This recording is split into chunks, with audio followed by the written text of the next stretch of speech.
Hello friends. आज मैंने कोई कहानी नहीं बल्कि अपनी नानी माँ के बारे में लिखा है। हम सब जानते हैं कि हमारी ज़िंदगी में हमारी नानी माँ की क्या अहमियत होती है। तो मैंने अपनी नानी माँ के बारे में लिखा है जो मैं आप लोगों के साथ शेयर करना चाहती हूँ। मेरी नानी माँ एक बहुत ही प्यारी और दिलकश महिला थी। उनकी बातें सुनने से हमेशा मुझे नई ज़िंदगी की राह दिखती थी। वो मेरे लिए हमेशा एक अच्छे दोस्ती की तरह रही और मेरी हर बात को समझने की कोशिश करती थी। उनकी ज़िंदगी काफ़ी कठिनाइयों से गुजरी थी। बचपन में ही उनके माता पिता गुजर गए थे और उन्होंने अपने भाई और बहनों की परवरिश करनी पड़ी थी। फिर भी शादी के बाद उनकी ज़िंदगी कठिनाइयों से भरी रही, पर उन्होंने कभी हार नहीं मानी। उनकी एक खूबी थी, वे अपने साथ साथ रहने वाले लोगों को भी खुश रखना जानती थी।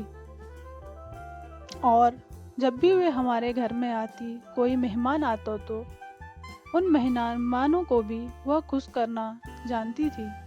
उनका दिल जीतने की हमेशा कोशिश करती थी। उनका दिल बहुत ही साफ था और वे किसी की किसी के साथ भी बुरा नहीं करना चाहती थी और ना ही कभी किसी का बुरा सोचती थी।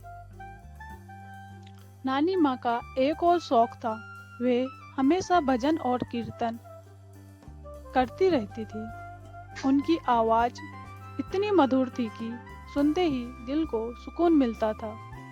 उनकी कीर्तन में इतनी लगन थी कि हम सब भी उनके साथ होकर उसमें खुद को खो जाते थे। मेरी नानी माँ के पास जाने का मन करता था और वे हमेशा मैं अपनी नानी माँ के पास जाने की इच्छा के लिए माँ से बोलती थी और माँ मुझे कभी मना नहीं करती थी, क्योंकि उनके साथ रहकर मुझे बहुत सुकून और शांति मिलती थी। वे हमेशा मेरे लिए कुछ न कुछ स्पेशल बनाती थी और मुझे अपनी बातों से प्रेरित करती थी। उनकी यादें हमेशा मेरे दिल में जिंदा रहेंगी। वे एक बहुत ही अच्छी और मधुर दिल वाली महिला थी। मैंने उनसे बहुत कुछ सीखा है।